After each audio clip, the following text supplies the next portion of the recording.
जिनकी पुनित पावन पवित्र शिव महापुराण की कथा भगवान शिव की कृपा से, उनकी करुणा, उनकी उदारता से आप और हमको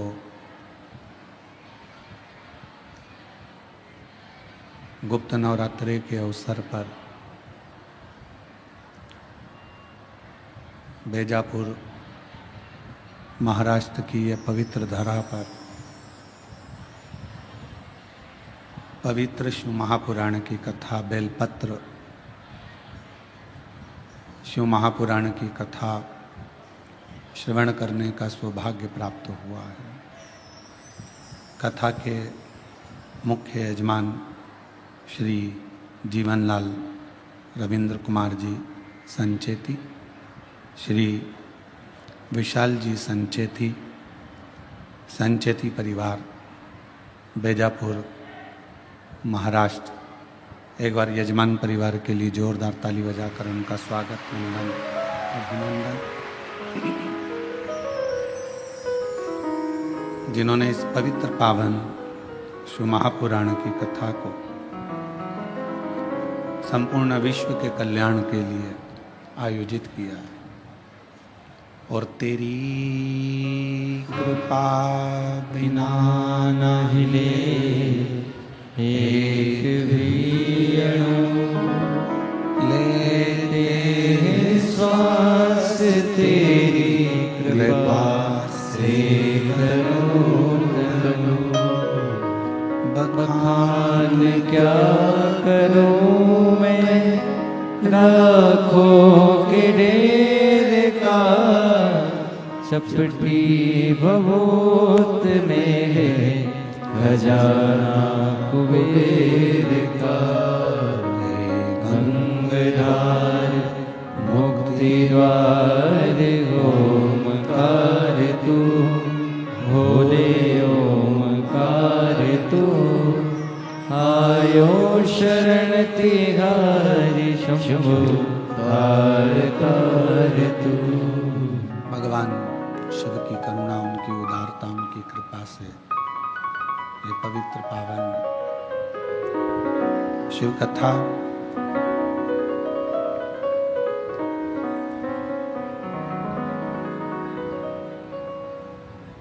शिव हमारे शरीर में, हमारी आत्मा में, हमारे चित्त में और हमारी व्यवहारिकता में ऐसा कोई क्षण, ऐसा कोई पल, ऐसी कोई घड़ी नहीं जाती जिस समय पर शिव हमारे करीब में नहीं रहता।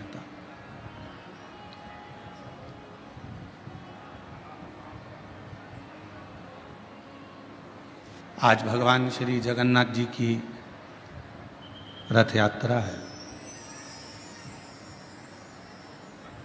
और जगन्नाथ स्वामी की रथ यात्रा यह हमको प्रेरणा देती है कि भगवान अपने भक्तों के लिए अपना मंदिर छोड़कर बाहर निकलकर उनका दुख हरने के लिए आ जाते हैं।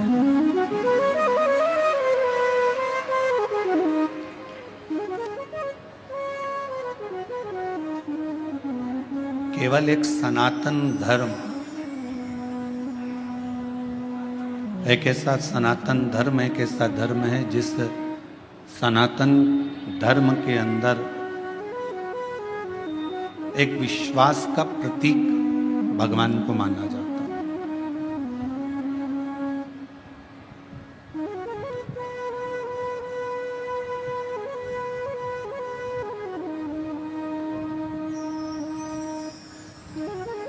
और वो विश्वास, वो भरोसा, वो दृढ़ता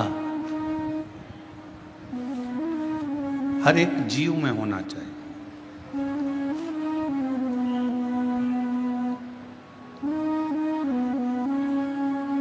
जितना जितना भरोसा, जितनी जितनी दृढ़ता, जितना जितना विश्वास आपका परमात्मा के प्रति बढ़ता चले जाता है, उतना परमात्मा को आपके दरवाजे पर आपका दुख मिटाने के लिए आना ही पड़ता है।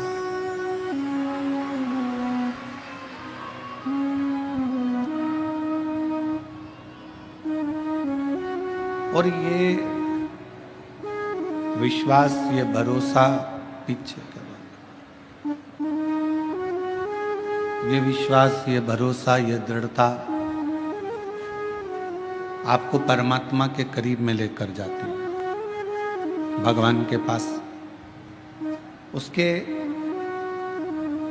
करीब तक ले जाने का कार्य आपका विश्वास करता है। पर कई बार देखा जाता है कि वो भरोसा, वो विश्वास कुछ देर तो रहता है, पर कुछ देर के बाद डिग जाता है।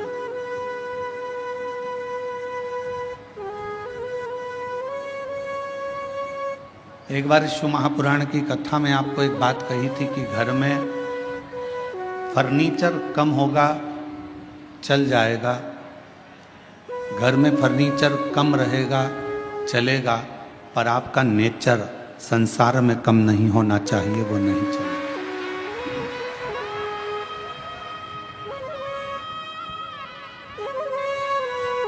थोड़ा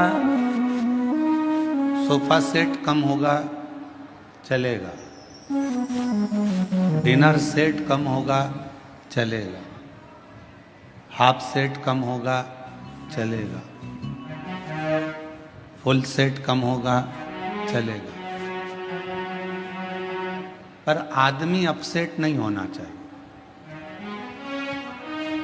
मालूम पड़े कि उसकी जिंदगी में वो अपने धन है, वैभव है, संपदा है, सत्ता है, सब कुछ है, और व्यक्ति अपसेट है, तो क्या?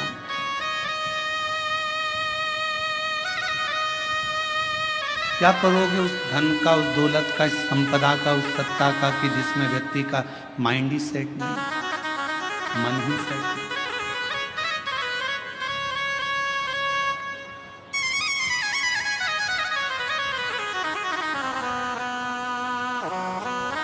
मन को अपसेट मत होने दो।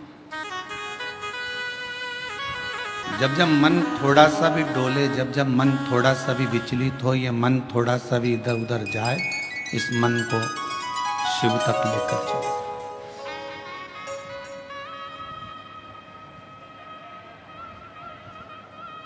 और जब ये मन शंकर तक पहुंच जाएगा कि मैंने तेरे ही भरोसे बाबा, तेरे ही भरोसे हवा विच उड़ती जावांगी, बाबा डोर हटो छड़ी नाम कटी जावांगी। भोले मैं तेरी पतन शंभो, मैं तेरी पतन हवा विच उड़ती जावांगी, बाबा डोर हटो छड़ी नाम कटी जावांगी। भोले मैं तेरी पतन शंभु, मैं तेरी पतन। अगर मन स्थिर नहीं है, मन सेट नहीं है, तो फिर परमात्मा भी करीब में नहीं है। 5 कर्मेंद्री, 5 ज्ञानेंद्री, ये 10 जो इंद्रियां हैं, ये कैसे भी संयम में आ सकती है।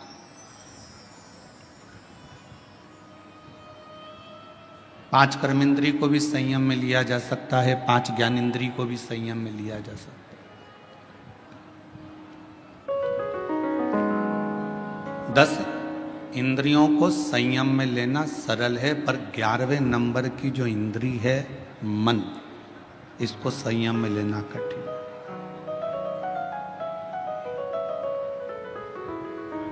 ये 11वें नंबर की जो इंद्री है, ये संयम में नहीं रह पाती। इतनी विचलित। आप आए हो कथा सुनने के लिए, बहुत दूर दूर से आए हो। हम जब आ रहे थे तो हमने देखा कि जितनी भी रोड है और जितनी भी कॉलोनियां हैं आप लोगों की गाड़ियों से भरी पड़ी हुई है। लाखों की संख्या में आप यहाँ पहुँचे हो। पंडालों में पांव रखने की जगह नहीं है। आज कथा का दूसरा दिवस, ये स्थिति है तो 7 दिन में क्या होगा ये तो भोलेनाथ जी ही जाने।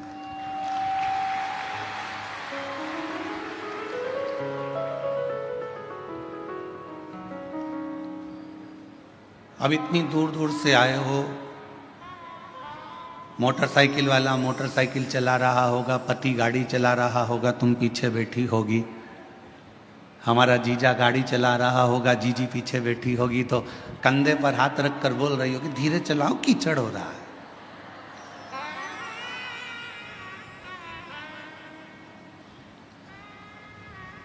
देखो देखो सामने से वो स्पीड ब्रेकर आया है, थोड़ा धीमा कर लो। पति बोला 15 साल से मैं गाड़ी चला रहा हूं और तुझे गाड़ी पर ले लेकर गया हूं, तू फिर भी मुझ पर शंका करती है।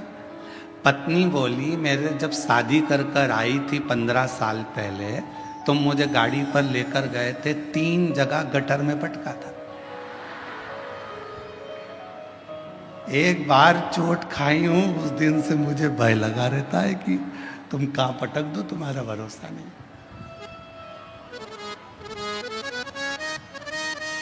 अरे वो तो तू नई नई आई थी ना, तो तेरे को बिठा के प्रैक्टिस कर रहा। अच्छा अच्छा। फिर गाड़ी आगे चली, तुमने फिर कहा देखो कथा में जाना है, सामने कीचड़ है, थोड़ा सावधानी से, पानी फिसल जाए।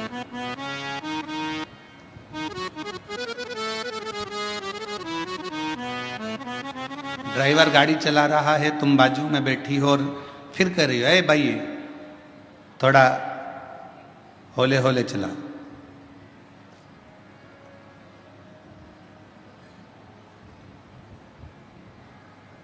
थोड़ा धीरे धीरे चला। और अगर कहीं जाना है, बहुत जरूरी काम है, तो भाई लो कर लो कर लो कर लो कर, थोड़ा थोड़ा तेज तेज चला, लो कर थोड़ा चलाते चलाते। पर तुम कह रही हो कि थोड़ा आराम से चलो, देख कर चलो, सावधानी से चलो, उस ड्राइवर को तुम साध रही हो। पति गाड़ी चला रहा है तो तुम बार बार बोल रही हो थोड़ा धीमे चलाओ, साध रही हो। शिव पुराण यही कहती है 5 कर्मेंद्री 5 ज्ञानेंद्री ये संयम में हो सकती है, पर ये मन रूपी जो इंद्री है ना, इसको हर आधे या 1 घंटे में बोलना पड़ता है, थोड़ा संयम में रहे। कथा में बैठे हो, मन कोई निकल कर गया, तुम्हारा मन फिर वहाँ चले जाएगा। किसी ने उधर से आवाज़ लगाई, तुम उधर देखने लगोगे। कोई चिल्लाया, तुमने उधर देखा। किसी ने कुछ बोला, तुमने उधर देखा। मन को फिर खींचा, कथा में लग जा, आराम से, ध्यान से। गाड़ी वाले को जैसे बार बार बोलती हो, वैसे अपने मन को भी थोड़ा संयम करने का प्रयास करो। 3 घंटे की कथा में, ये कथा में मन लग जाए।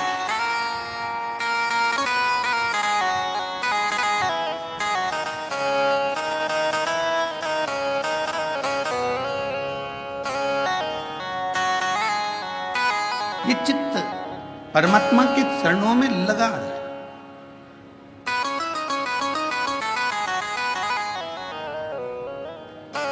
कल एक बहन जी ने प्रश्न लिखकर भेजा था, पत्र हम लेकर नहीं आए। उसमें उन्होंने एक पत्र में प्रश्न किया था कि सावन में जो सोमवार होते हैं, सावन में जो शिवरात्रि आती है, आप 12 महीने की शिवरात्रि पर ऑनलाइन पूजन नहीं कराते, केवल श्रावण महीने की शिवरात्रि पर ऑनलाइन पूजन कराते हो। ऐसा सावन की शिवरात्रि में या सावन के सोमवार में ऐसा क्या रहता है?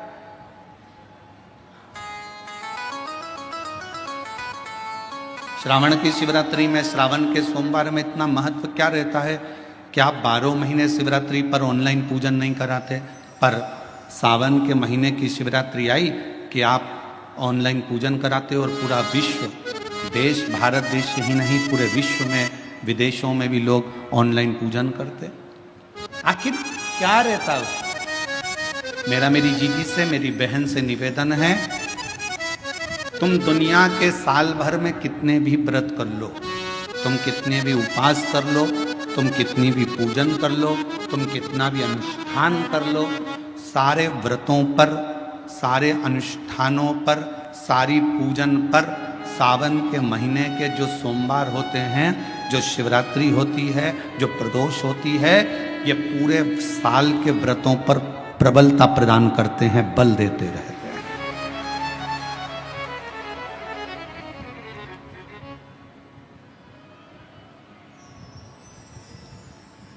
पर निवेदन है, सावन के सोमवार का व्रत करो, पर ऐसा व्रत मत करना कि तुम्हारे व्रत करने से परमात्मा को भी टेंशन हो जाए।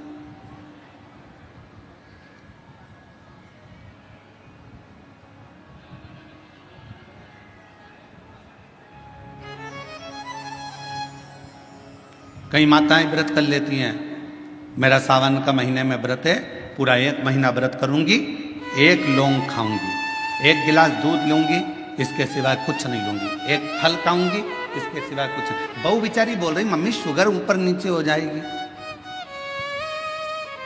तुम्हारा बीपी ऊंचा नीचा हो जाएगा, तुम तो खाओ पियो।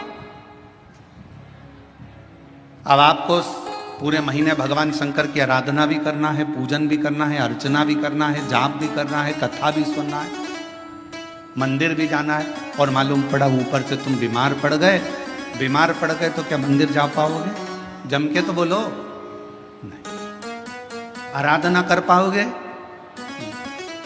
बैठ कर भजन कर पाओगे? कथा सुन पाओगे? नहीं। इसलिए व्रत ऐसा करना जिस व्रत में तुमको भी टेंशन नहीं, तुम्हारे परिवार को भी टेंशन नहीं, और भगवान शंकर को भी टेंशन नहीं, किसी को चिंता नहीं, तुम्हारे व्रत करने से किसी को परेशानी नहीं। मालूम पड़े तुम भोजन का त्याग कर दो, इसका त्याग कर दो, उसका त्याग कर दो, सब चीज़ों का त्याग कर दो और बीमार पड़ जाओ, तो शिव महापुराण की कथा कहती है ऐसा ऐसा तप, ऐसी साधना किसी को नहीं। तुमरुका जी जब कथा कहने के लिए बैठे, चंचुला देवी ने तुमरुका जी से एक प्रश्न किया कि कथा सुनने का नियम क्या है? गीता प्रेस गोरखपुर की शिव महापुराण की कथा लेकर आना, उसमें पढ़ना शिव महापुराण कथा महत्तम।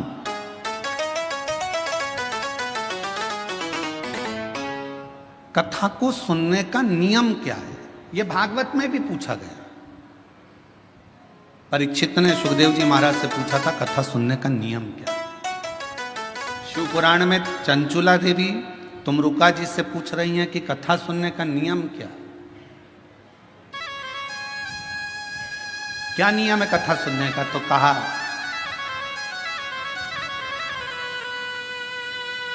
एक समय फलहार करो, शिव महापुराण की कथा को श्रवण करो, भागवत कथा को सुनो। इतना ना बने, एक समय फलहार करो, दूसरे समय भोजन करो, पर शिव महापुराण की कथा को जरूर सुनो।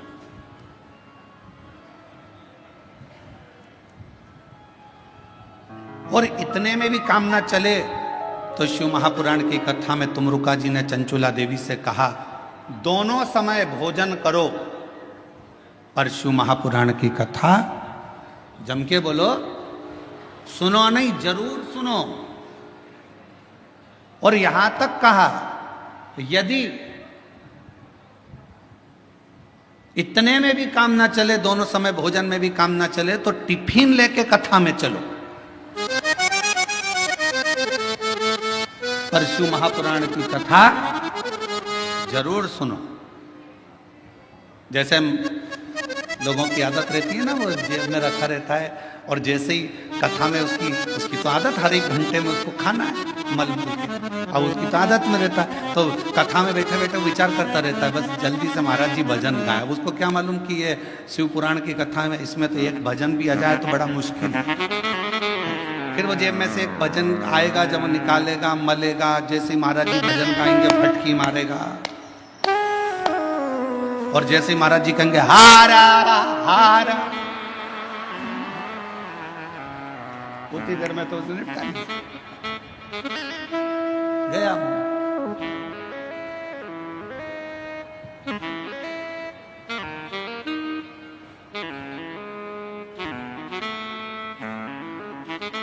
और दवा दुबू के इतनी शांति से बैठा, पड़ोसन को भी लग रहा है कितना अच्छा व्यक्ति है, आवाज तक नहीं आ रही है, उसको क्या मालूम मुंह में फंसा पड़ा है, आवाज। अब ये तो शंकर जी जाने और वो जाने। उसकी पत्नी जानती थी तो उसने तुरंत कह दिया, खा लिया, झूठ बोल रहे, खाओ मेरी कसम।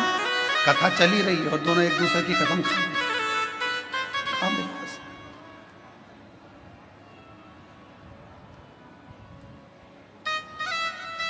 चित्त ना जाए, मन को स्थिर रखिए, शिव तत्व की ओर, शंकर जी की ओर। और ये 10 इंद्रियां को संयम करना सरल है, पर 11वें नंबर की जो इंद्री है मन, इसको संयम करना,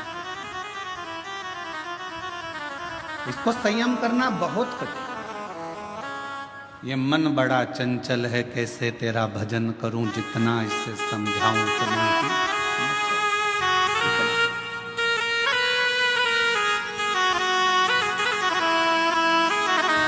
और भोले तेरे चरणों की शंभो तेरे चरणों की गर्जूने जो मिल जाए बाबा तेरे चरणों की, गर्जूने जो मिल जाए सच कहता हूँ, सच कहता हूँ भोले, तकदीर बदल जाए बाबा तेरे चरणों की, शंभु तेरे चरणों की। इस मन को संयमित करना ये दुनिया का सबसे कठिन, बहुत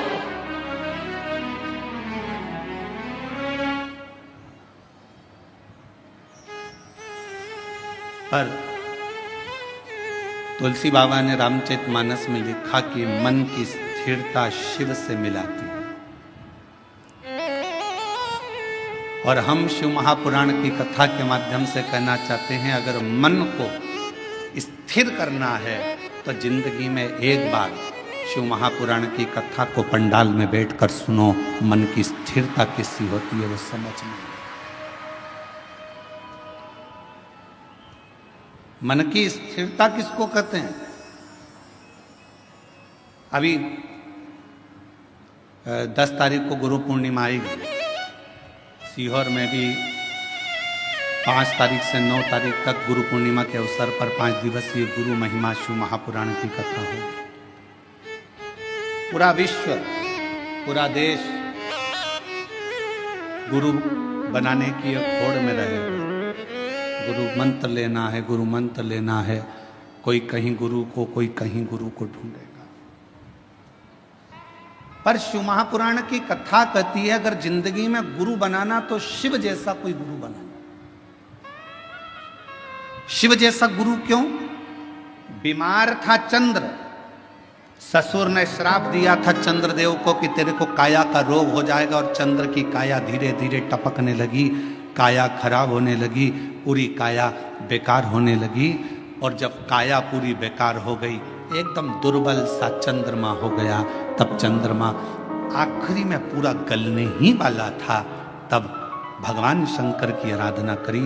चंद्र को शिव जी ने अपने मस्तक पर धारण कर लिया, अपने पास में रख लिया। गुरु कैसा बनाना? शंकर जैसा कोई गुरु मिले जो ये ना देखे कि आप धनपति हो, करोड़पति हो कि रोड़पति हो, आप गरीब हो कि अमीर हो, आप ब्राह्मण हो, क्षत्रिय हो, वैश्य हो कि शूद्र हो। गुरु की दृष्टि में यह नहीं होना चाहिए। गुरु की दृष्टि में यह नहीं देखा जाता कि आप ब्राह्मण हो कि क्षत्रिय हो कि वैश्य हो कि शूद्र हो। गुरु तो गुरु होता है। मेरे शंकर भगवान ने चंद्र को भी अपने पास में रखा, मेरे शंकर भगवान ने राहु को भी अपने पास में रखा, मेरे शंकर भगवान ने केतु को भी अपने पास में रखा, मेरे शंकर भगवान ने 9 ग्रह अपने पास में रखे। और मेरे शंकर भगवान ने जब भुजंग सांप, जिसको दुनिया का कोई व्यक्ति अपने पास में नहीं रखता, कौन होगा जो अपने घर में सांप को रखेगा? कोई सांप को अपने पास नहीं रखता, मेरे शंकर भगवान ने उस भुजंग सांप को भी अपने पास रखा। कौन होगा जो भूत प्रेत डाकनी पिशाचनी पिशाचों को अपने पास रखता होगा, जिसकी भाषा तक कोई नहीं जानता, जिसके बोलने का तरीका कोई नहीं जानता? भगवान 33 कोटि देवता में कोई देवता ऐसे नहीं थे जो भूत और प्रेत को अपने पास में रख लें, डाकनी पिशाचनी को अपने पास रख लें और भूत प्रेत को अपने पास रख लें। कौन रखे? उनकी आवाज नहीं पहचानते, कभी वो चिल्ला देते, कभी वो अपशब्द कह देते, कभी ताना दे देते, कभी अड़भंग का काम कर देते। कोई भूतों को, प्रेतों को, पिशाचों को कोई अपने पास नहीं रखता। पर शंकर भगवान ने देखा ये कहाँ जाएंगे, कहाँ जाएंगे, और उन्होंने एक बार दिल से शिव जी को पुकार लिया। शंकर भगवान ने कह दिया तुम्हें कहीं जाने की जरूरत नहीं है, तुम मेरे शिष्य बनकर रहना, मेरे पास में रहना। जिसका कोई नहीं उसका शिव है।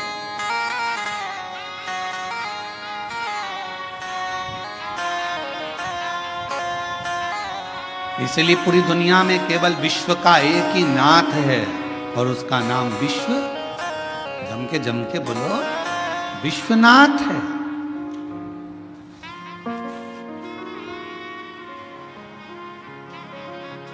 विश्वनाथ, पूरे विश्व का एक नाथ। कोई भूखा ना रहे, कोई प्यासा ना रहे, सबका पेट भरा रहे, कोई खाली पेट ना सोए, ये विश्वनाथ का कार्य है। कोई भूखा नहीं।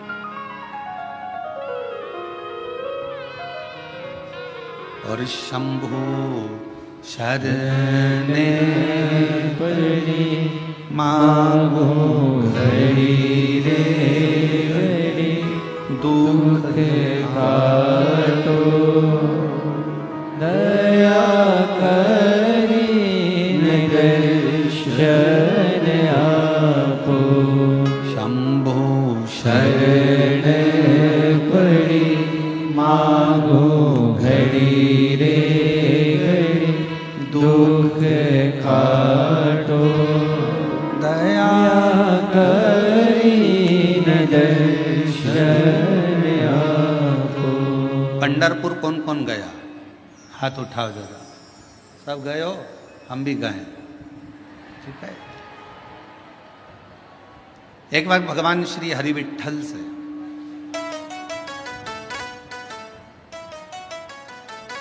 पांडुरंगा श्री हरि विठ्ठल से संत तुकाराम जी ने पूछा,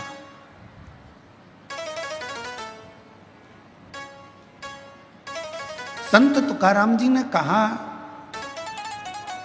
हाथ जोड़कर पांडुरंगा के सामने संत तुकाराम जी बैठ गए श्री हरि विठ्ठल के सामने। विठ्ठल विठ्ठल विठ्ठल विठ्ठल।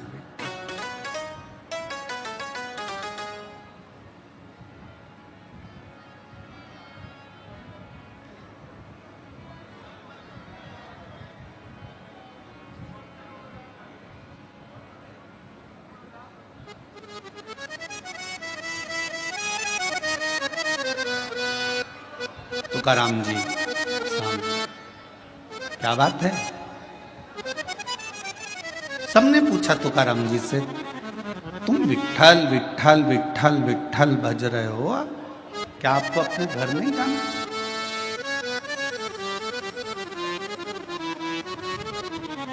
क्या आपको अपने घर नहीं जाना?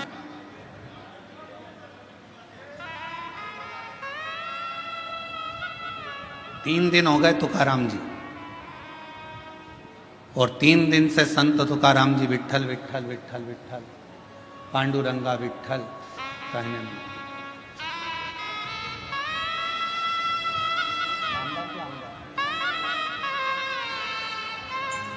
हमारे बीच में माननीय नामदार श्री संजय जी शिर साहब यहाँ पधारे हैं, सामाजिक न्याय विभाग मंत्री महोदय, महाराष्ट्र राज्य शासन थे। और हमारे बीच में ही माननीय श्री प्रशांत जी बाफना जी, उद्योगपति बेंगलोर से यहाँ पर विराजमान हैं। माननीय श्री राजेंद्र जी जलान जी, जिला प्रमुख शिवसेना, यहाँ विराजमान हैं। एक बार जोरदार ताली बजाकर हम सभी का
शंभु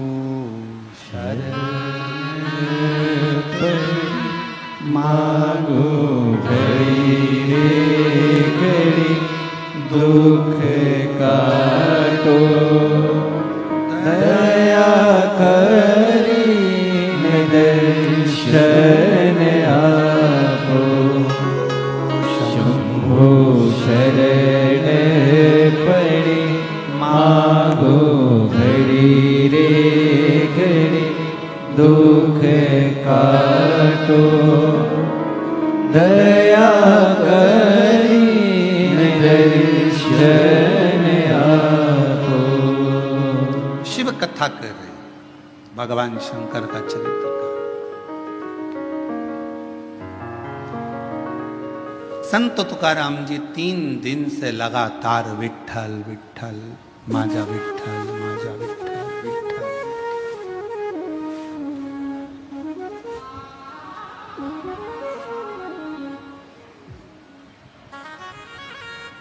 माजा विट्ठल माजा विट्ठल माजा विट्ठल विट्ठल। अब 4था दिन हो गया। फिर संत तुकाराम जी से पूछा गया कि तुम हमेशा आते थे, दर्शन करते थे, भजन करते थे, कीर्तन करते थे, फिर चले जाते थे, पर आज 4 दिन हो गए तुम्हारे मुख से विट्ठल विट्ठल पांडुरंगा विट्ठल विट्ठल विट्ठल बंद ही नहीं हो रहा। 4था दिन पूरा निकल गया, 5वां दिन आ गया, माजा विट्ठल माजा विट्ठल माजा विट्ठल।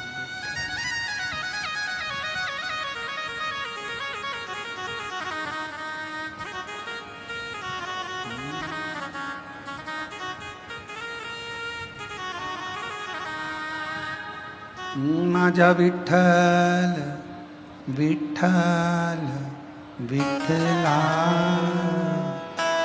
माझा विठ्ठल विठ्ठल विठ्ठला।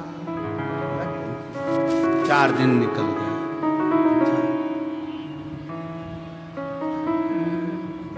5वां दिन आ गया।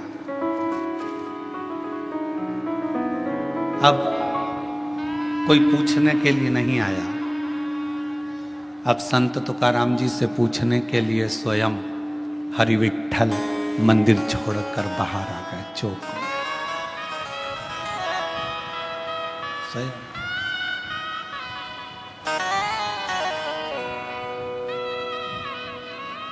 गर्भगृह को छोड़कर मेरे विट्ठल पांडुरंगा चौक में, जिस चौक में सभी हरि विट्ठल के भक्त, पांडुरंगा के भक्त फुगड़ी खेलते हैं, उस फुगड़ी खेलने वाले चौक में हरि विट्ठल आए। तुकाराम जी को देखा, तुकाराम जी को देखकर पूछा। अभी तक लोग पूछ रहे थे कि तुकाराम तुम विट्ठल विट्ठल विट्ठल विट्ठल पांडुरंगा जप रहे हो, अब स्वयं विट्ठल आकर खड़े होकर पूछते हैं कि क्या चाहता है, बोल। तुकाराम जी ने कहा मुझे इतना सा पूछना है कि भगवान देवाधिदेव महादेव जब आपसे मिलने के लिए आए तो आपने शंकर भगवान को अपने सिर पर बिठाया, क्यों बिठाया, बस इतना सा पूछना है।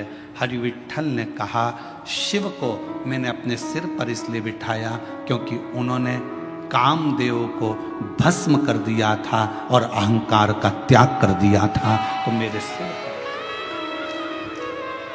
ना काम है ना अहम है,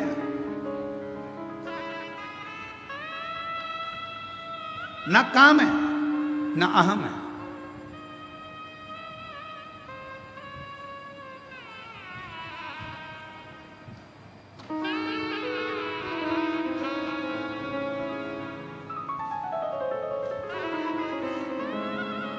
एक लाइन किसी की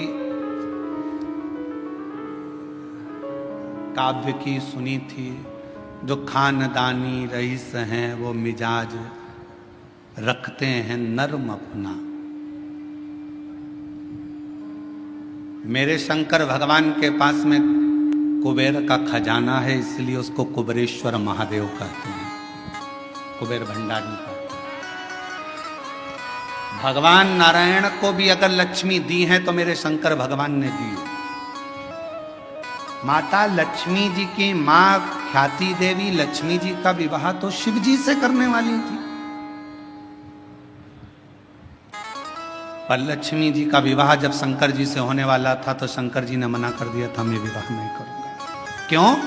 क्योंकि ये लक्ष्मी जी नारायण को चाहती हैं, इसलिए ख्याति देवी आप अपनी बेटी को भगवान विष्णु को ब्याह दो। शिव की कृपा से लक्ष्मी जी नारायण को मिली है।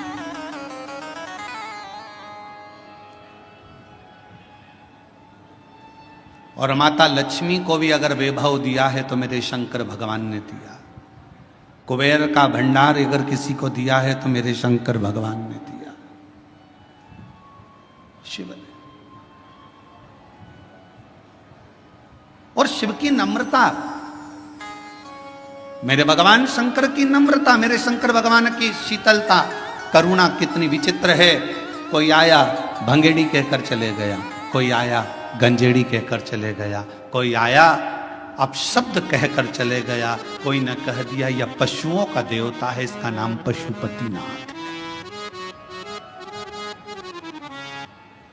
अगर पशुओं के देवता हैं, पशुपतिनाथ हैं, तो भगवान राम जी को भी रावण से जब युद्ध लड़ना था तो भगवान राम जी ने भी तप कर कर शंकर भगवान से वो पाशुपत्य अस्त्र को प्राप्त किया था।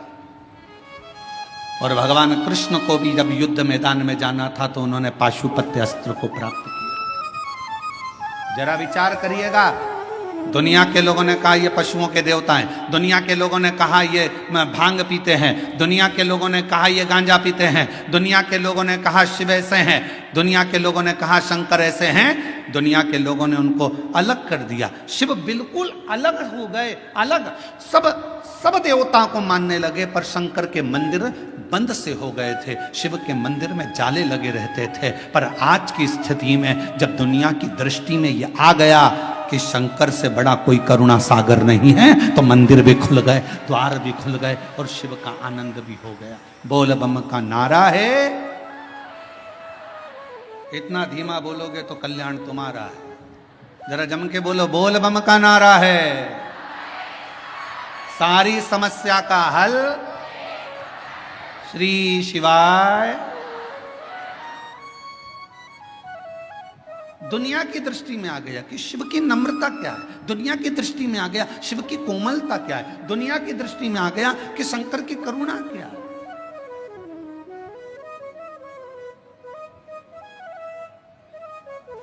और ये सबको मालूम है, जो शंकर को जल चढ़ाता है उसका कल जरूर बदलता है। जिसको अपना कल बदलना है उसको जल चढ़ाना प्रारंभ कर देना चाहिए,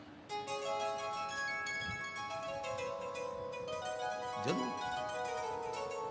और तेरी कृपा का क्या है भरोसा, कब किस पर हो जाए, जरा सी हम पर कर दो, ओ जरा सी हम पर कर दो।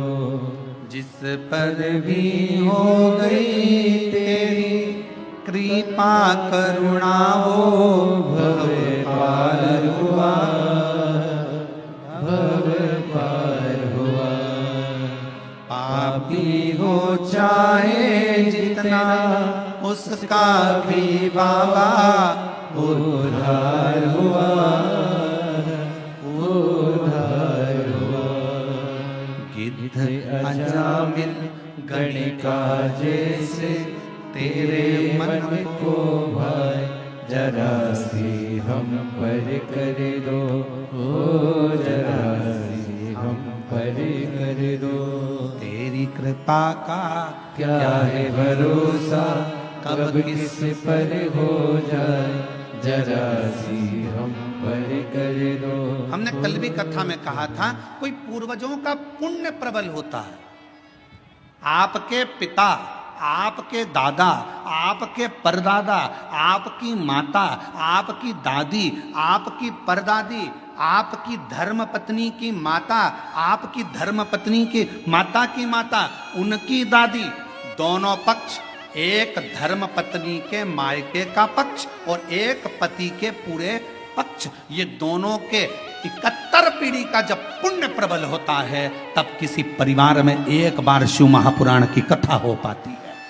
धन एकाग्रित करना सरल है, पैसा इकट्ठा करना सरल है, व्यापार बढ़ाना सरल है, व्यवहार बढ़ाना सरल है, पर अपने कुल में एक बार शिव महापुराण की कथा का आयोजन करना बहुत कठिन है। क्योंकि जब कोई पुण्य की प्रबलता हो, एक धर्म पत्नी का भी पूरा कुल 71 पीढ़ी, कहीं मायके की कोई शुद्ध भाव से भगवत भजन की रमी हो, कहीं इधर भी पति का पूरा कुल, कहीं परमात्मा की दादा परदादा पिता पर कोई पुण्यता होगी, तब जाकर कोई पुण्य की गुल्लक प्राप्त हुई होगी और वो फूटी हुई होगी। आज संचेती परिवार अगर इस कथा का यजमान पद ग्रहण करा है तो देवता भी कृपा कर रहे होंगे कि ये करुणा का एक आनंद सुख है, ये मौका मिला। और शिव महापुराण की कथा करवाना कोई सरल विषय नहीं, इतनी अड़चने आती है क्योंकि शंकर की कथा है, ये कोई साधारण कथा नहीं है।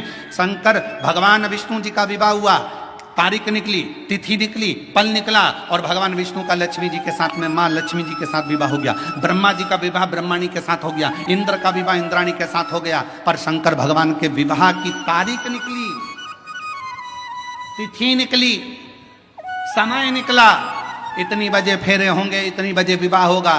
शंकर भगवान की शादी उतनी बजे हुई नहीं, जो तिथि थी, जो तारीख थी, उस पर शादी ही नहीं हुई। 15 दिन निकल गए, सारी बारात खड़ी थी।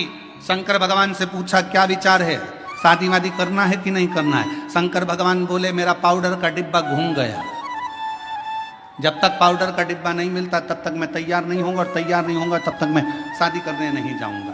अब पाउडर का डिब्बा कौन सा, इंतजार करा।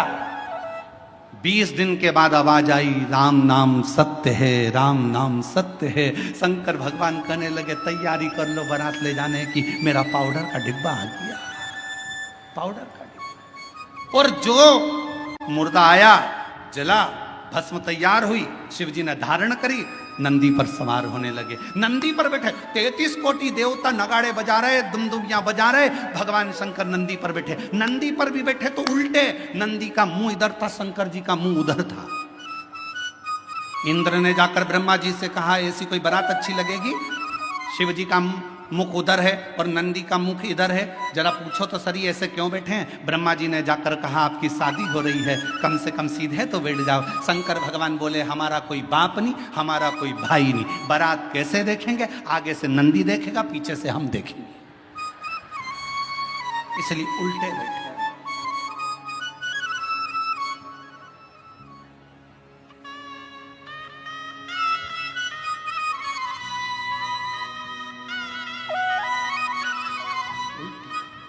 बारात थोड़ी सी दूर चली और बारात थोड़ी सी दूर चलने पर जब शिव जी की बारात थोड़ी दूर पर चली, चलने के बाद में शंकर भगवान ने देखा मेरा एक गण साइड में पेड़ के ऊपर उल्टा टंगा हुआ है, मेरा भूत प्रेत उल्टा टंगा है।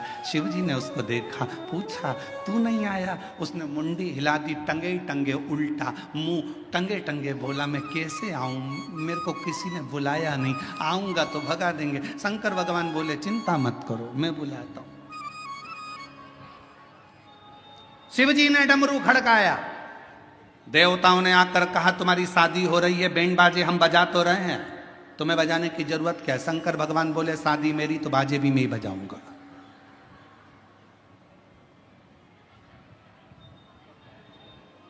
आत्मनिर्भर भारत,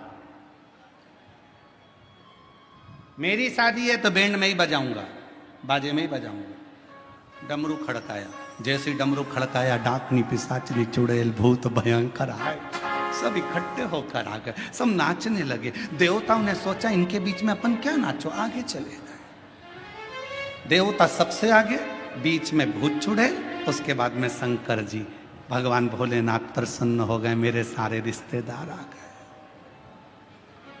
इंद्रदेव ने ब्रह्मा जी से कहा प्रभु देवता आगे नाच रहे हैं, कोई भांगड़ा कर रहा है, कोई कत्थक कर रहा है, कोई गरबा कर रहा है, कोई कुछ कर रहा है, पर भूत चुड़ैल जो नाच रहे हैं इनके नाचने का पता नहीं पड़ पा रहा कि ये कौन सा डांस है,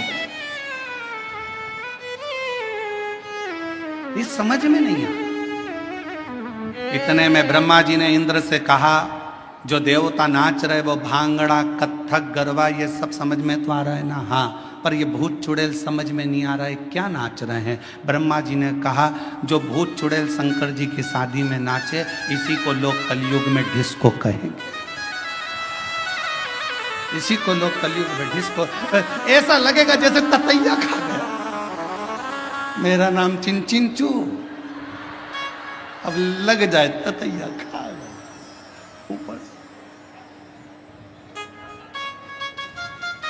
और डांस का पता ही नहीं चलता, लोग ऐसे डांस करते जैसे खुजाल हो गई शरीर में, खुजाल, समझे क्या?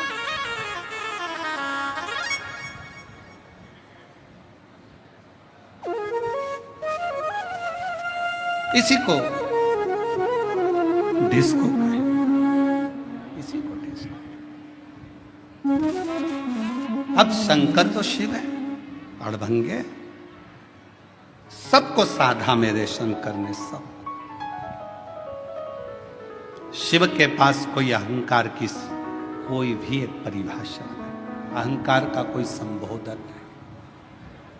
भगवान पांडुरंगा हरि विठल से स्वयं संत तुकाराम जी पूछ रहे हैं कि शिव को आपने सिर पर बिठाया, क्यों? क्योंकि उन्होंने काम को जला दिया था, अहंकार को नष्ट कर दिया था। शिव के पास ना काम है ना अहम है, शिव के पास तो केवल एक राम नाम है, उसके सिवाय कुछ नहीं, कुछ नहीं। और कलयुग केवल नाम आधारा, सुमर सुमर उतरहि पारा। कलयुग में केवल नाम की आधार शिला को जो समझ लेता है, अहम को त्याग नहीं। दुनिया की सबसे बड़ी बीमारी एक ही है, व्यक्ति का अहंकार। शुगर की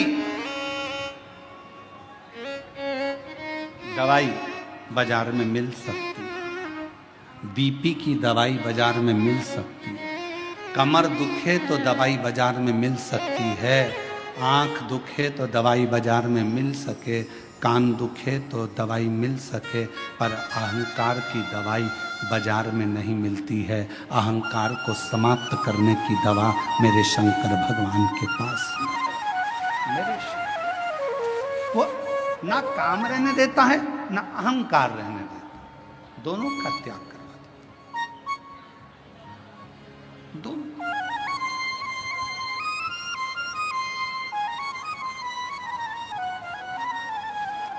तुम जाकर देखो, राम जी के मंदिर में जाओगे तो तुम्हारे लिए आसन बिछाया जाएगा। कृष्ण भगवान के मंदिर में जाओगे तो तुम्हारा आसन भी बिछेगा, सर्वश्रेष्ठता रहे। पर शंकर जी के मंदिर में इतनी भी जगह नहीं रहती कि आसन बिछाया जाए। जमीन पूरी गीली, चारों तरफ गीला गीला। कोई इधर से आया लोटा ढोल गया पानी का, कोई उधर से आया तो पानी शंकर जी को चढ़ाना था, तेर पे चढ़ाकर चले गया। शिव है। तुम कितने भी करोड़पति हो, धनपति हो, वैभवपति हो, सत्तापति हो, चाहे तुम्हारे पास में कितना भी वैभव है, पर शंकर के मंदिर में, शिव महापुराण में और शंकर जी के दरवाजे पर अहंकार समाप्त हो जाता है। वहां तुम्हारे पास क्या है क्या नहीं वो पूरा समाप्त हो जाता है। वो तुम्हारे घर पर होगा, शंकर के दरवाजे पर तो केवल एक शून्यता रहती है और वो शून्यता में शिव बसता है, और वो बसता है तो जीवन का कल्याण करता है। शून्यता। बेजापुर कब आया? छत्रपति संभाजी नगर से चले गाड़ी को लेकर, आगे आया 70 किलोमीटर दूर बेजापुर, और आगे बढ़े 60 किलोमीटर, और आगे बढ़े 57, 56, 55, 54, 53, 52, 51, फिर और आगे बढ़ते बढ़ते 50, फिर 49, ऐसे चलते चलते चलते चलते चलते चलते धीरे धीरे और आगे बढ़े। बेजापुर 10 किलोमीटर, बेजापुर से और आगे बढ़े, वहां से और आगे बढ़ते बढ़ते बेजापुर फिर 9, आप लोग बोलते जाओ 8, फिर 7, बेजापुर 6, 5, 4, 3, 2, 1। उसके बाद बेजापुर आते से ही मिलेगा शून्य। बोलो सही है कि गलत है? अरे जम के तो बोलो। बेजापुर कहां आया? जहां शून्य आया, जीरो आया, समझ लो वहां बेजापुर आ गया। छत्रपति संभाजी नगर यहां से जा रहे हो, चलते चलते 70 किलोमीटर से बढ़ते बढ़ते 10 किलोमीटर पे पहुंचे। 10 से 9, 8, 7, 6, 5, 4, 3, 2, 1 और बाद में शून्य आ गया। छत्रपति संभाजी नगर आ गया। पुणे गए, चलते चलते शून्य आ गया। बेंगलोर गए, चलते चलते शून्य आ गया। मुंबई गए, चलते चलते शून्य आ गया, तो मुंबई आ गया, पुणे आ गया। शून्य पर स्थान नियुक्त है। उसी तरह जब तुम्हारे भीतर एक शून्यता, ये कुछ भी मेरा नहीं है शिव शंकर, सब तेरा है, जब एक शून्यता आकर खड़ी हो जाएगी, समझ लेना तुम शिव के दरवाजे पर आ गए और शिव तुम्हारे हृदय में आकर विराजमान हो गया। शून्य है।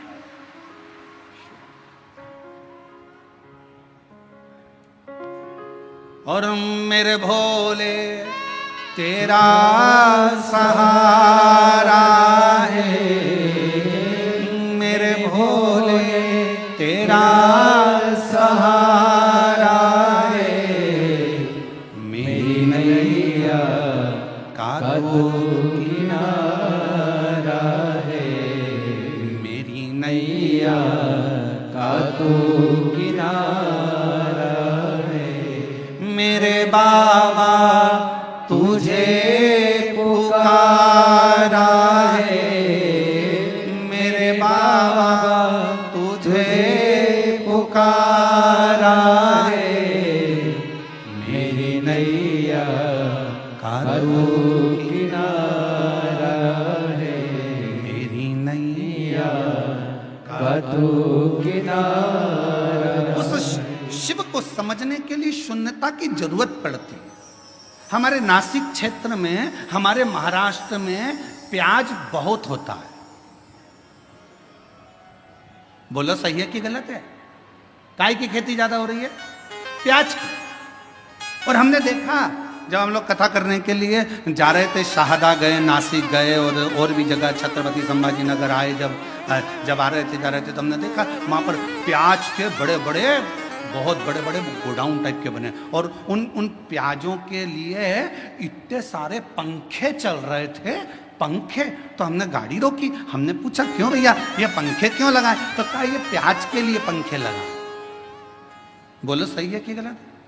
प्याज के लिए पंखे क्यों लगाए? तो कहा अगर सड़ जाएगा, गर्मी रहती है तो अंदर से सड़ जाता है, तो पंखे लगाना जरूरी है। फिर हमने देखा कि एक खटिया पर एक पिताजी बैठे थे और वो एक पुष्टे से हवा कर रहे थे।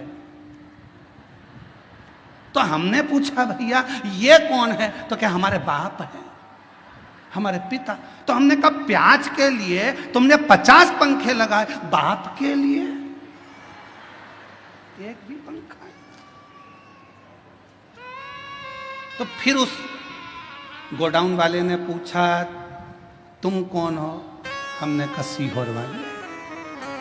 अच्छा मिश्रा जी? हमने कहा। उन्होंने कहा हमारा नाम लेके तुम कहीं बोलना मती। हमने कहा कसम से नहीं बोलेंगे, तुम्हारा नाम तो लेंगे ही नहीं, पक्का।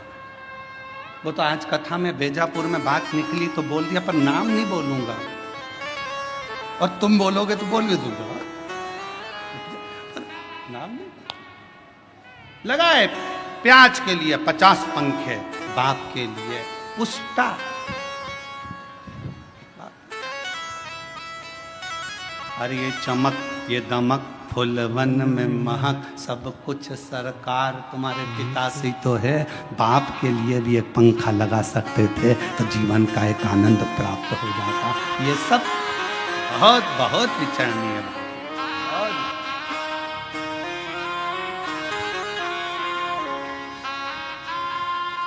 कभी मौका लगे तो हमारे सीहोर में आकर देखो, हमारे बाबा के धाम पर, कुबरेश्वर धाम पर, वृद्ध माताओं के लिए, बुजुर्गों के लिए, आम भक्तों के लिए जो वहाँ भोजन प्रसाद होता है, मेडिकल व्यवस्था होती है, चिकित्सा व्यवस्था होती है। बच्चों के लिए जिनके पास एजुकेशन का पैसा नहीं होता, उनके कॉलेज की फीस, स्कूल की फीस सब वहाँ से जमा होती है। बच्चों के पास जिनके पास किताबें कॉपियाँ नहीं होती, समिति उनको किताब कॉपी स्कूल की दिला देती है। उनकी ड्रेस नहीं होती तो ड्रेस दिला दे। कभी देखो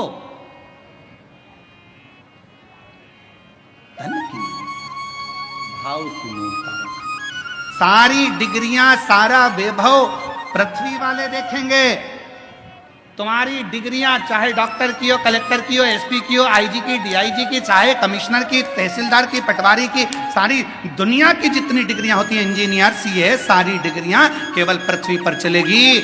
वहां तो एक ही डिग्री चलेगी, तूने अपने माता पिता की सेवा कितनी करी, तूने भूखे को भोजन और प्यासे को पानी कितना पिलाया। वहां एक ही डिग्री देखी, वहां नहीं देखा जाएगा कि तेरे पास डिग्री कौन सी थी। नहीं साहब मैं इंजीनियर, नहीं साहब मैं मजिस्ट्रेट, नहीं साहब मैं इस फलाना कोर्ट का मजिस्ट्रेट हूँ, मैं इतनी बड़ी पदवी पर रहा हूँ। भगवान भी कह देगा नीचे बैठे रे, फालतू बात करना मत। नीचे चले डिग्री, ऊपर चले तेरे कर्म, कर्म के सिवाय ऊपर कुछ नहीं चलता। इसलिए फिर निवेदन, मत बुरे कर्म कर बंदे वरना पछताएगा, भगवान की आंखों से तू बच नहीं पाएगा, तू बच नहीं पाएगा। ऊपर जाते से ही कह दिया जाएगा तेरा क्या होगा रे कालिया, होगा क्या तेरा, तेरे कर्म के लेख से तुझे प्राप्त होगा कि तुझे क्या देना। क्या कितनी सुंदर कथा है। एक बहुत विद्वान महाराज जी मर गए, बहुत विद्वान, खूब प्रवचन देते थे, मर गए। ऊपर गए, वैकुंठ का दरवाजा बंद था, सब लाइन लगा के खड़े थे।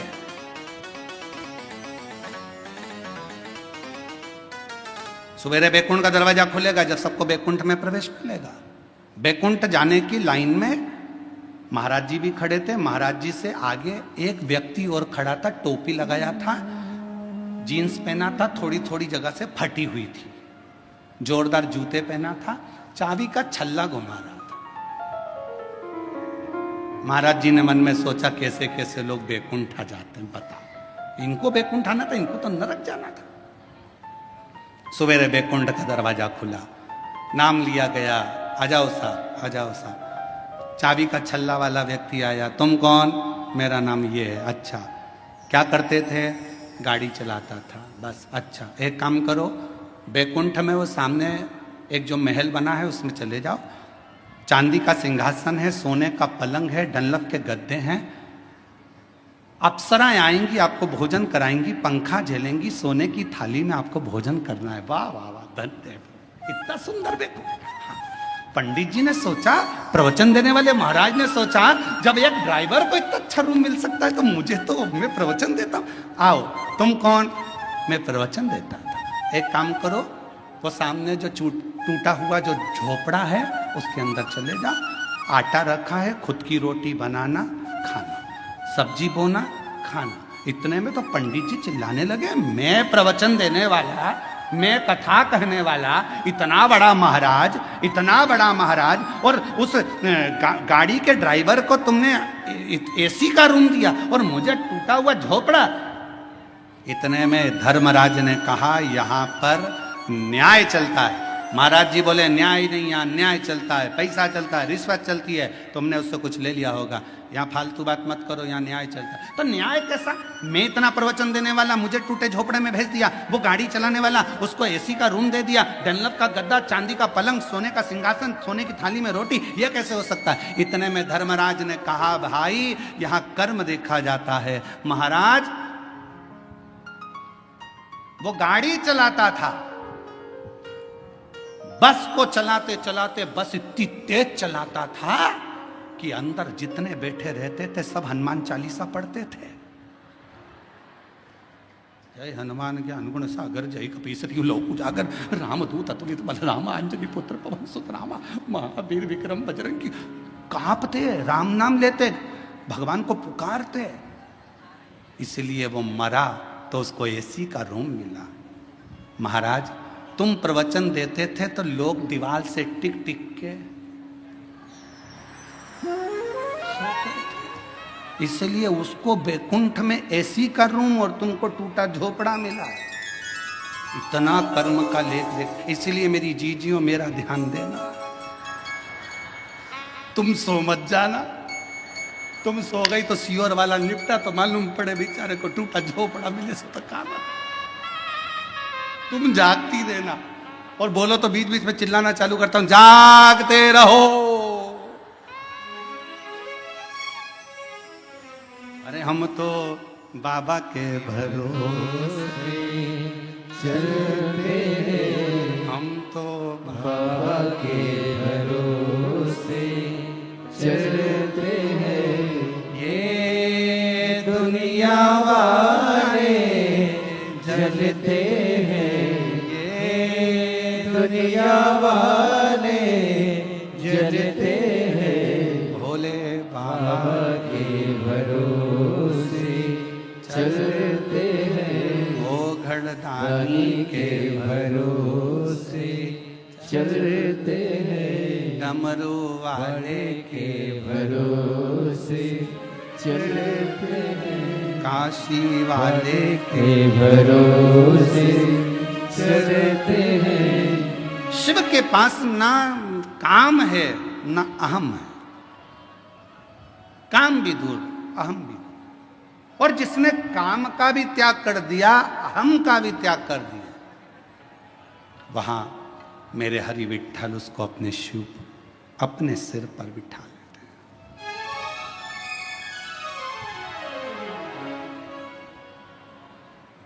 अपने मस्तक पर बिठा लेते हैं।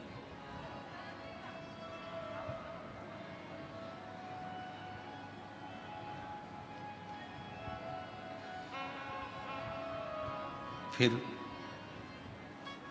कोई आडंबर, कोई दिखावा कुछ नहीं रहता, केवल शिव रहता है।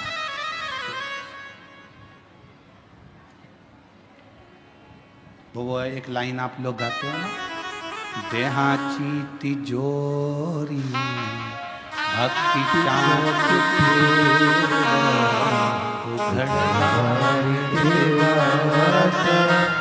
उघड़दार देवा उघड़दार देवा देहाची तिजोरी भक्ति चाच देवा उघड़दार देवा आता उघड़दार देवा उघड़दार देवा आता उघड़दार देवा। अब ये शरीर जो मिला वो शिव के लिए ही तो मिला, भजन के लिए ही तो मिला, सत्कर्म करने के लिए मिला। पूर्व में ना जाने कौन सा अच्छा काम किया था जो आज भगवान ने भरपेट भोजन दिया, राजसी ठाट दिया, वैभव दिया, धन दिया, दौलत दी, संपदा दी, सत्ता दी, नाम दी, शोहरत दी, इज्जत दी, घर में संतान दी, वैभव दिया, वंश दिया। ये पूर्व का कोई कर्म करा होगा, नहीं तो तुम्हारे नाम के तो कितने पैदा हुए, तुम्हारे साथ में ना जाने कितने पैदा हुए। एक ही हॉस्पिटल में कितने बच्चे उसी तारीख को, उसी तिथि को, उसी पल में, उसी घड़ी में कितने पैदा होते हैं। क्या सब करोड़पति बन जाते? क्या सबका नाम चल जाता? नहीं, तुम्हारे पूर्व में तुमने कुछ अच्छा कर्म करा था तो आज बाबा ने दिया है, आज कर कर जाओगे फिर बाबा दे देगा, और फिर कर कर जाओगे फिर दे देगा। नहीं तो एक ही नाम के राम सिंह राम सिंह राम सिंह नाम के ढेर, भानु प्रताप भानु प्रताप भानु प्रताप ढेर। 15 तारीख को जितने जन्म लिए 15 को ढेर सारे जन्म लिए। 9:15 पर जितने जन्म होंगे 9:15 पे ना जाने कितने करोड़ बच्चे जन्म होंगे, कितने लाखों जन्म होंगे। पर तुम्हारे ऊपर शिव की कृपा हुई है तो मतलब कहीं ना कहीं तुम्हारा पूर्व का कर्म अच्छा कहा। कोई पिछले जन्म के अच्छे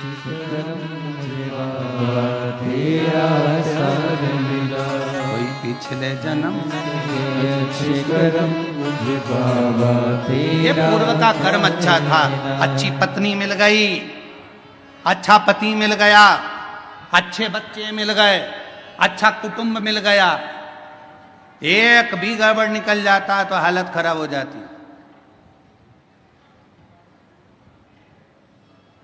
मकान बनाने के लिए अच्छे मिस्त्री की जरूरत होती है और घर के लिए अच्छी स्त्री की जरूरत होती है। मिस्त्री गड़बड़ निकल जाए तो छत पे पानी भरा ही रहता है और स्त्री गड़बड़ निकल जाए तो मुंह फूला ही रहता है।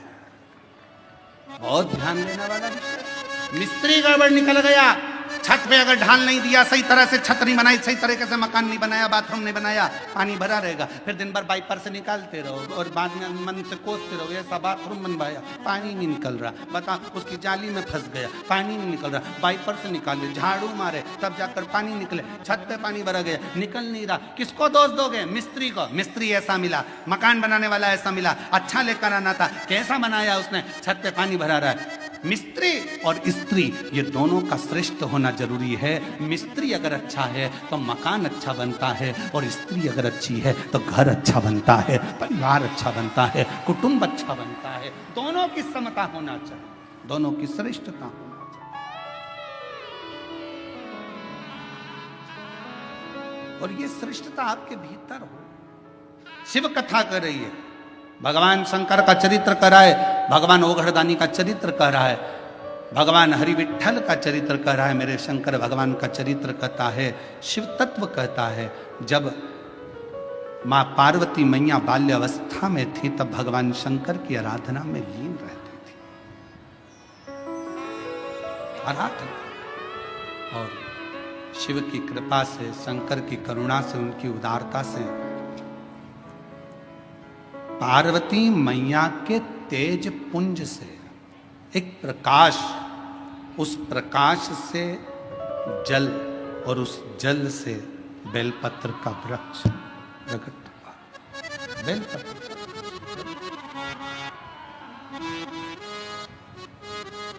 और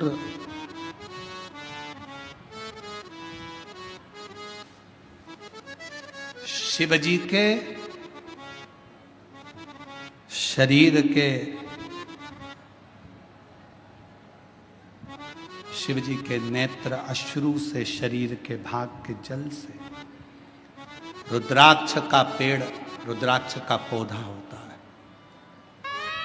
और माँ जगत जननी दुर्गा भवानी, माँ आदि शक्ति, माँ भवानी के शरीर के तेज प्रकाश जल से बेलपत्र का पौधा होता है। बेलपत्र का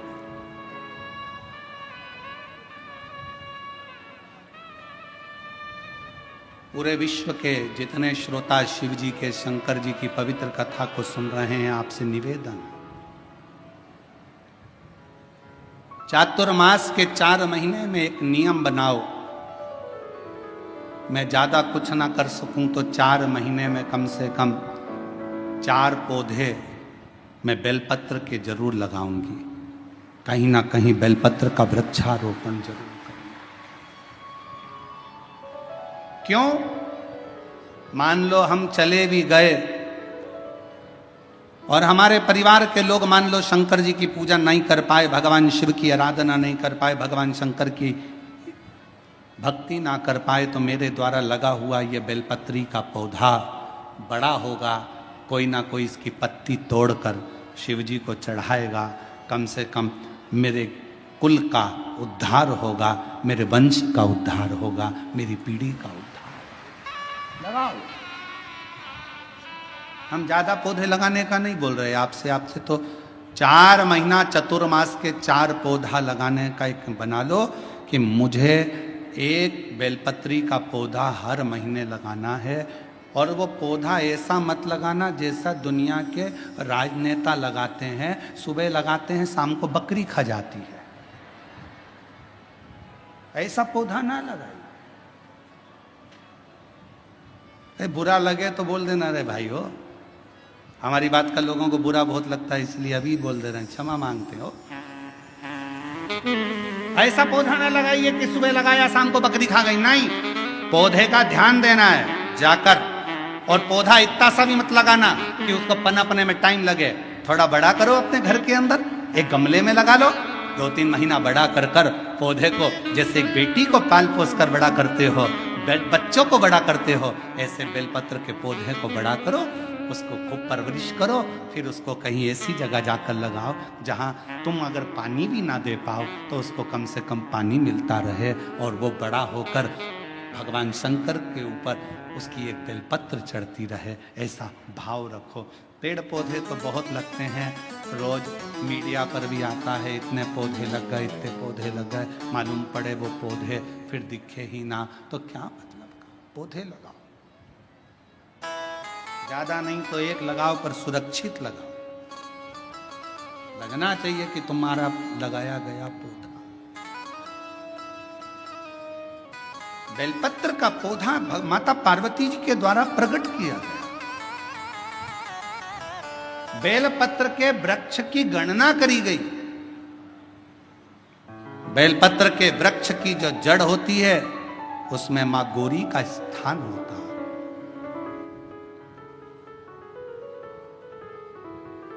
बेलपत्र की जड़ में महागौरी है, बेलपत्र के तने में माहेश्वरी है, बेलपत्र के शाखाओं में दक्षिणायनी माता है, बेलपत्र की पत्ती में मां पार्वती है, बेलपत्र के फल में मां कात्यायनी है और बेलपत्र के उस सुंदर आनंदमय फूल में उस फूल के अंदर मां गौरी विराजमान है। ऐसा पूरा बेलपत्र के वृक्ष की गणना करी गई। चाहे शाखा हो, जड़ हो। बेलपत्र के पूजन का कितना भी एक पत्र आया है, अच्छा है, देखिए।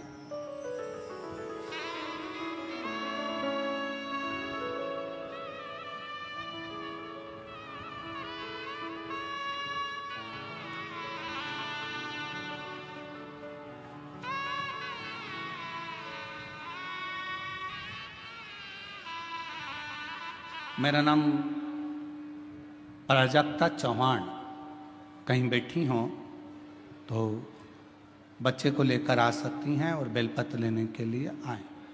मेरा नाम प्राजक्ता चौहान। पत्र को आप लोग LED पर पढ़ सकते हैं, आस्था चैनल पर पढ़ सकते हैं। मैं श्री रामपुर से आई हूँ।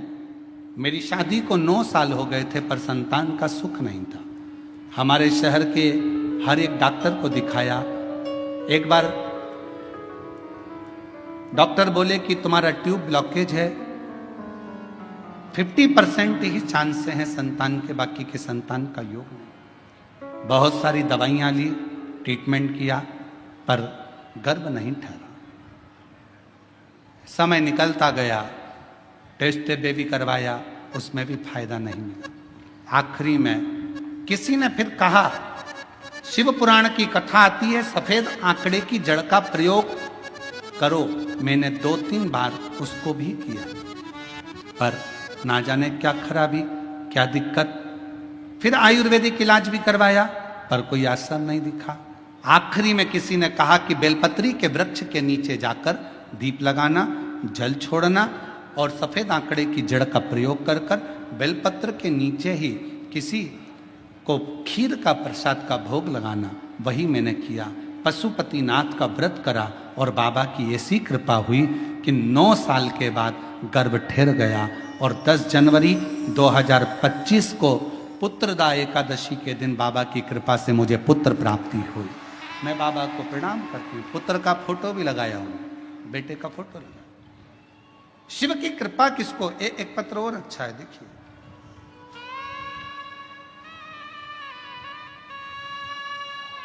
मैं अश्विनी अमोल गायकवाड़, मेरी शादी 2016 में हुई थी, पर मेरे यहां संतान का सुख नहीं था। गर्भ अगर ठहर भी जाता था तो संतान 15 दिन, 20 दिन, 1 महीना रहकर गिर जाती थी। सारे इलाज करवाए, डॉक्टरों को भी पूछा, IVF के लिए बोला, फिर भी बच्चा नहीं हुआ। तब आखिरी में आस्था चैनल पर शिव महापुराण की कथा सुनना चालू करी और 2022 की तर्पण शिव महापुराण की कथा को उस दिन मैंने भोले बाबा को जल चढ़ाना प्रारंभ किया। कुबरेश्वर बाबा का स्मरण कर कुंदकेश्वर महादेव का नाम लिया और 30 दिसंबर 2023 को सीहोर जाकर कंकर शंकर की पूजन करी। वहाँ का रुद्राक्ष लेकर आई, बाबा का स्मरण करना प्रारंभ करा और बाबा की कृपा से 2024 7 फरवरी को शिव जी की कृपा से मेरे घर में पुत्र रत्न की प्राप्ति हुई। मैं बाबा को यहाँ प्रणाम करती हूँ, नमन करती हूँ। आप शंकर जी के मंदिर पे गए हो, एक बेलपत्र अगर आपको शिव जी के मंदिर में चढ़ी हुई भी मिल जाए, उसको उठा लो और उस बेलपत्र को धोकर वापिस भगवान देवाधिदेव महादेव के मंदिर में भगवान शंकर को फिर पुनः चढ़ा दो। वापिस उसी बेलपत्र को फिर चढ़ा दो।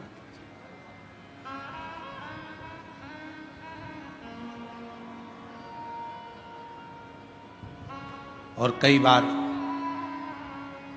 त्रिगुणाकार, त्रिकालदर्शी, त्रिनेत्रधारी, त्रिपुंडधारी, त्रिशूलधारी मेरे देवाधिदेव महादेव को चढ़ाने के लिए अगर मंदिर में तुम्हें बेलपत्र मिले भी ना, तो अपने हाथ की 3 उंगलियों का स्पर्श भगवान शंकर को कर लीजिए और शिव के नाम का उच्चारण कर लीजिए। शिव उस बेलपत्र को स्वीकार कर लेते हैं। भाव, एक स्वच्छ भाव, निर्मल मन सो मोहि पावा। भगवान शंकर को अगर आप भाव से रिझा रहे हैं, निर्मल भाव दे रहे हैं, शिव उसको भी स्वीकार कर। मेरे ओघड़दानी कभी भी आपसे कोई वस्तु की चाह नहीं। कथा देखिएगा जरा, शिव महापुराण की कथा में एक शब्द आता है कि ब्रह्मदेव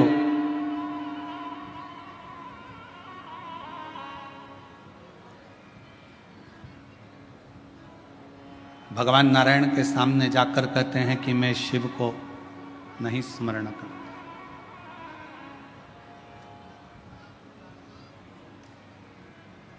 मैं नहीं जानता कौन शिव, कौन सृष्टि के रचना करता। ब्रह्मा जी ने तो अपने मन में विचार कर लिया कि सृष्टि का रचना करता केवल मैं हूं, केवल मैं। और ये मैं और मेरा का जो संबोधन है, ये अहम का संबोधन।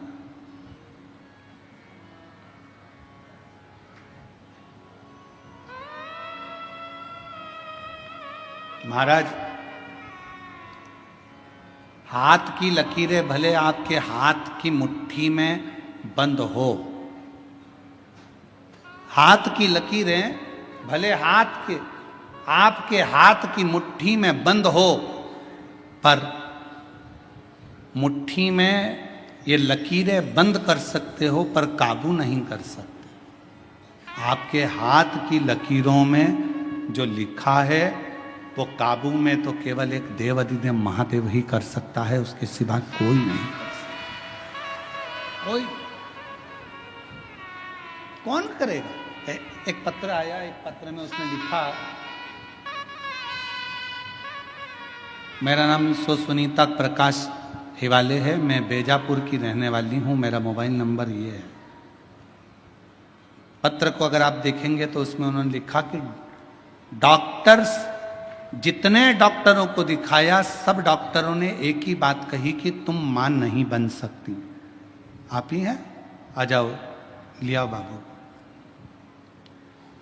17 साल संतान का सुख नहीं था।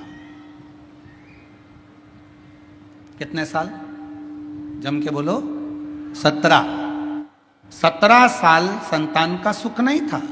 पत्र में आप लोग पढ़ सकते हैं। मेरी शादी को 17 साल हो चुके थे, संतान का सुख नहीं था। डॉक्टरों से इलाज करवाया पर डॉक्टरों ने बोल दिया था कि तुम कभी मां नहीं बन सकती, तुम मां नहीं बन सकती।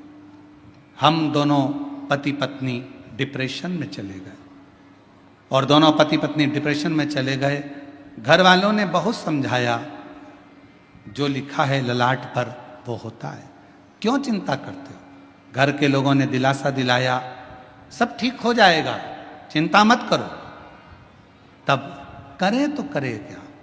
17 साल तक इलाज कराने के बाद भी डॉक्टरों ने कह दिया कि मां नहीं बन सकती। आखिरी में हमारे एक रिश्तेदार ने कहा, एक लोटा जल सारी समस्या का हल। तुम शिवजी को एक लोटा जल चढ़ाना प्रारंभ करो, शिवजी का स्मरण करना प्रारंभ करो, सफेद आंकड़े की जड़ का प्रयोग करो, पशुपति नाथ का व्रत करो, और एक बार बन सके तो कुबेरेश्वर धाम जाकर बाबा का कंकर शंकर पूजन करो। मेरे बाबा की ऐसी कृपा हुई, 17 साल के बाद 21 अगस्त 2023 को बाबा की कृपा से हमारे यहाँ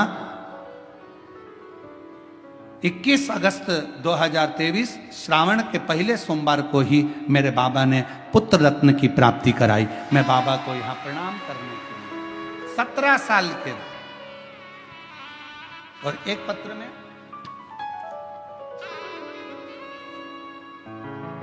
मैं बेजापुर से हूँ, बेंदवाड़ी बेजापुर की रहने वाली हूँ। मेरा नाम रेखाबाई नंदू कहारे है। 18 साल तक संतान का सुख नहीं था, और 18 साल जब संतान का सुख नहीं आया तो डॉक्टरों को दिखा दिखा थक गए। तब आखिरी में किसी ने कहा, शिव महापुराण की कथा आती है, वो प्रदीप मिश्रा वाचता है, कथा सुनना प्रारंभ करी और बाबा का पशुपति नाथ का व्रत किया, और बाबा की कृपा से आज हमारे घर में 18 साल के बाद संतान की प्राप्ति हुई। मैं बाबा को यहाँ प्रणाम करने के लिए आई। कहीं यहाँ बैठी हो तो बच्चे को लेकर आ सकती हैं। मेरा नाम रेखाबाई नंदू कहारे, मैं बेंदवाड़ी बेजापुर से रहने वाली हूँ। मेरा बच्चे का फोटो भी है। शिव तत्व किसको कहते हैं? एक विश्वास, एक भरोसा, एक दृढ़ता, एक भरोसा, एक दृढ़ता, एक विश्वास आपके भीतर प्रकट करें।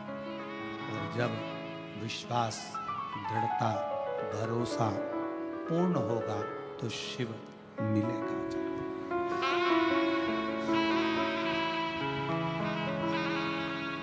भरोसा, तेरे मंदिर में आना मेरा काम है, मेरी बिगड़ी बनाना तेरा। ब्रह्मा जी के मन में एक संशय था कि सृष्टि की रचना तो मैं करता हूं, सृष्टि का रचना करता तो मैं हूं, तो फिर शिव कौन? शिव कौन? शिव क्या? हमारे मन में भी यह भाव उत्पन्न हो जाता है कि घर में चला रहा हूं, परिवार में चला रहा हूं, कुटुंब में चला रहा हूं, सब काम मैं कर रहा हूँ। और सत्यता देखी जाए, अगर ये शरीर से श्वास चली जाए तो चलाने वाला तो कोई और है, हम तो केवल एक निमित्त मात्र हैं जो निमित्त मात्र हैं जो चलाते हुए दिख रहे हैं। बाकी के हमारे हाथ में कुछ नहीं है, कुछ नहीं। और प्रभु आपकी कृपा से सब काम हो रहा है।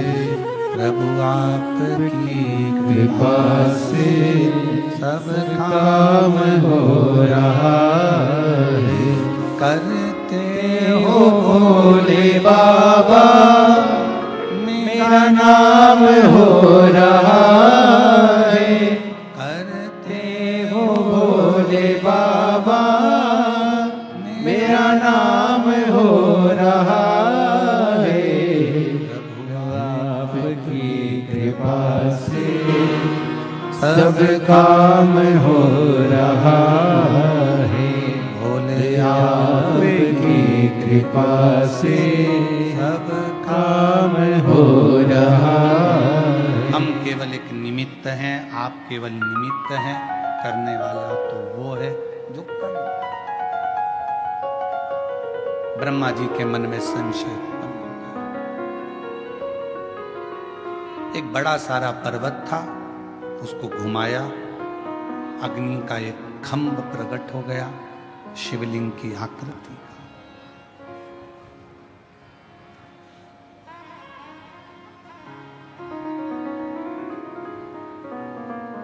ब्रह्मा जी ने भगवान विष्णु से पूछा कि यह कौन है।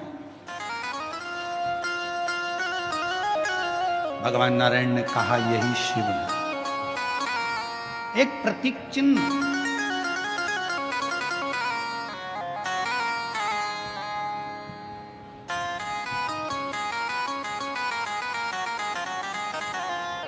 एक शिवलिंग की आकृति देखकर ब्रह्मा जी ने कहा ये शंकर है, ये शिव है। हाँ, यही शंकर, यही शिव है, यही शंकर, यही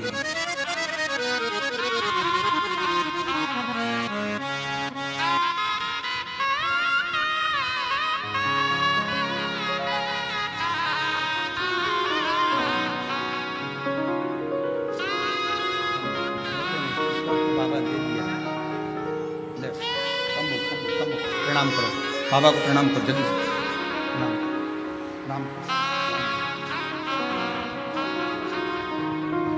17 साल के बाद हुआ है, एक बार जोरदार ताली।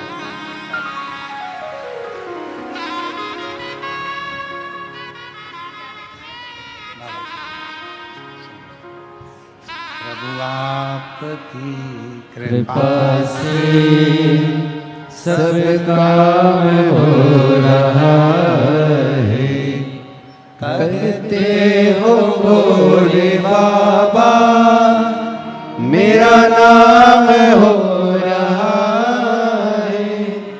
करते हो भोले बाबा, मेरा नाम हो रहा। 18 साल के बाद हुआ है, एक बार जोर